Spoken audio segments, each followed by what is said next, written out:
ಕರ್ತನ ನಾಮಕ್ಕೆ ಸ್ತೋತ್ರವಾಗಲಿ. ಈ ಸಮಯಕ್ಕಾಗಿ ದೇವರಿಗೆ ನಾನು ಸ್ತೋತ್ರ ಸಲ್ಲಿಸ್ತೇನೆ. ಲೂಕನು ರಚಿತ ಸುಸಮಾಚಾರ ಅದರ 16ನೇ ಅಧ್ಯಾಯ 1ನೇ ವಚನದಿಂದ 17 ವಚನವನ್ನು ನಾವು ಓದಬೇಕಾದ್ರೆ ಅಲ್ಲಿ ಯೇಸು ಸ್ವಾಮಿ ಒಂದು ಕಥೆಯನ್ನು ಹೇಳ್ತಾರೆ.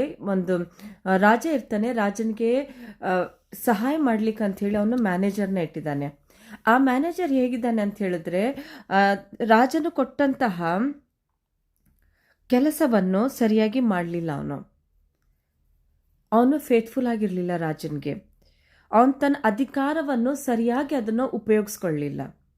ಬದಲಾಗಿ ಅದನ್ನು ಅವನು ದುರುಪಯೋಗ ಪಡಿಸ್ಕೊಂಡ. ಅದಕ್ಕಾಗಿ ಏನಾಯಿತು, ರಾಜನ ಆತನ ಅಧಿಕಾರದಿಂದ ಅವನ್ನ ಹೊರಗಡೆ ತಳ್ಳಿಬಿಟ್ರು. ಅಷ್ಟೇ ಅಲ್ಲ, ಹೊರಗಡೆ ತಳ್ಳದ ಮೇಲೂ ಆ ಮ್ಯಾನೇಜರ್ ಏನು ಮಾಡ್ದ, ಸುಳ್ಳು ಹೇಳ್ದ. ಆ ಮ್ಯಾನೇಜರ್ ತಪ್ಪಾಗಿ ಜನಗಳಿಂದ ಹಣ ಕಲೆಕ್ಟ್ ಮಾಡಿ ರಾಜನಿಗೆ ಪ್ಲೀಸ್ ಮಾಡಲಿಕ್ಕೆ ನೋಡ್ದ. ಆಗ ರಾಜ ಇನ್ನೂ ಕೋಪ ಬಂದು ಏನು ಮಾಡ್ದ, ಅವನನ್ನು ಸಂಪೂರ್ಣವಾಗಿ ತನ್ನ ಸನ್ನಿಧಾನದಿಂದ, ತನ್ನ ರಾಜ್ಯದಿಂದನೇ ಹೊರಗಡೆ ಓಡಿಸ್ತಾನೆ.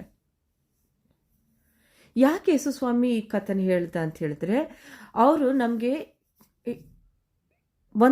ಒಂದು ವಿಷಯವನ್ನು ಕ್ಲಿಯರ್ ಮಾಡಬೇಕು ಅಂತ ಹೇಳಿ ಈ ಸ್ಟೋರಿನ ಹೇಳಿದ್ರು. ಏನಂತ ಹೇಳಿದ್ರೆ, ಸಣ್ಣದರಲ್ಲಿ ನಾವು ಯಾವ ರೀತಿಯಲ್ಲಿ ನಂಬಿಗಸ್ತರಾಗಿದ್ದರೆ ನಮ್ಮ ಜೀವನದಲ್ಲಿ ಆಶೀರ್ವಾದವನ್ನು ನಾವು ಪಡಿಬೋದು ಅಂಥೇಳಿ ಯೇಸು ಸ್ವಾಮಿ ನಮಗೆ ಈ ವಚನದ ಮೂಲಕ ತಿದ್ದುತ್ತಾ ಇದ್ದಾರೆ. ನಮ್ಮ ಜೀವನದಲ್ಲಿ ಭಾಳ ಸಲ ಏನಾಗ್ತದೆ, ನಾವು ಯೋಚನೆ ಮಾಡ್ತೀವಿ, ಅರೆ ಇಷ್ಟೇ ತಾನೇ ಇರೋದು ಹಣ, ಅದರಲ್ಲಿ ಏನು ನಂಟ ಇಟ್ಕೊಳ್ಳಿ, ಅರೆ ನನಗೆ ಬರೀ ಹಾಡೇ ತಾನೇ ಬರ್ತಾ ಇರೋದು, ನಾನು ಯಾಕೆ ಹಾಡು ಹಾಡಬೇಕು ದೇವ್ರ ಸನ್ನಿಧಾನದಲ್ಲಿ ಹೋಗಿ, ಅರೆ ಚರ್ಚಲ್ಲಿ ಭಾಳ ಪಾಲಿಟಿಕ್ಸ್ ಇದೆ, ನನಗೆ ಹಾಡೋದೇನೋ ಆಸೆ, ನನಗೆ ಇದು ತಲಾಂತ ದೇವ್ರು ಕೊಟ್ಟಿದ್ದಾನೆ, ಆದರೆ ಚರ್ಚಲ್ಲಿ ಆ ಪಾಲಿಟಿಕ್ಸಲ್ಲಿ ಯಾರು ಹಾಡ್ತಾರೆ ಹಾಡುಗಳನ್ನ, ಅರೆ ನನಗೆ ಪ್ರೀಚಿಂಗ್ ಮಾಡೋಕ್ಕೆ ಬರ್ತದೆ, ಆದರೆ ನಾನು ಸಣ್ಣ ಜನಗಳ ಮುಂದೆ ಯಾಕೆ ನಾನು ಪ್ರೀಚಿಂಗ್ ಮಾಡಲಿ, ನನಗೆ ಒಳ್ಳೆ ಜಾಬ್ ಇದೆ, ನಾನು ಯಾಕೆ ಬೇರೆಯವ್ರಿಗೋಸ್ಕರ ಯೋಚನೆ ಮಾಡಲಿ. ಈ ಥರ ನಾವು ಮನುಷ್ಯರಾಗಿ ಈ ಥರ ನಾವು ಯೋಚನೆ ಮಾಡ್ತೀವಿ, ಅದು ಮಾಡೋದನ್ನ ಸಹಜ ಇದು. ಆದರೆ ನಾವು ಯಾಕೆ ಈ ಥರ ಯೋಚನೆ ಮಾಡಬೇಕು, ಇದು ತಪ್ಪು ಅಂಥೇಳಿ ಯೇಸು ಸ್ವಾಮಿ ನಮಗೆ ನೆನಪು ಮಾಡ್ತಾ ಇದ್ದಾರೆ.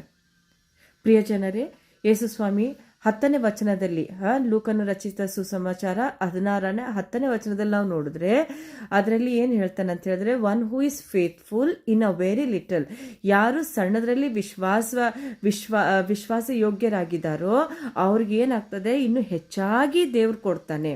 ನನಗೂ ನಿನಗೂ ಹೆಚ್ಚಾಗಿ ಬೇಕಂತ ಹೇಳಿದ್ರೆ ದೇವ್ರು ನಮ್ಗೆ ಕೊಟ್ಟಿರೋಂಥ ತಲಾಂತು, ದೇವ್ರು ನಮ್ಗೆ ಕೊಟ್ಟಿರೋದ್ರಲ್ಲಿ ನಾವು ಹೆಚ್ಚಾಗಿ ದೇವ್ರಿಗೆ ಅದನ್ನು ವಾಪಸ್ ಕೊಡೋಣ. ದೇವ್ರು ನಾವು ಯಾವಾಗ ವಾಪಸ್ ಕೊಡ್ತೀವೋ ದೇವ್ರು ನಮ್ಮನ್ನ ಅದನ್ನು ಹೆಚ್ಚಾಗಿ ಆಶ್ರಯಿಸ್ತಾನೆ. ಇದನ್ನು ನಾವು ಅರ್ಥ ಮಾಡ್ಕೊಳ್ಳೋಣ.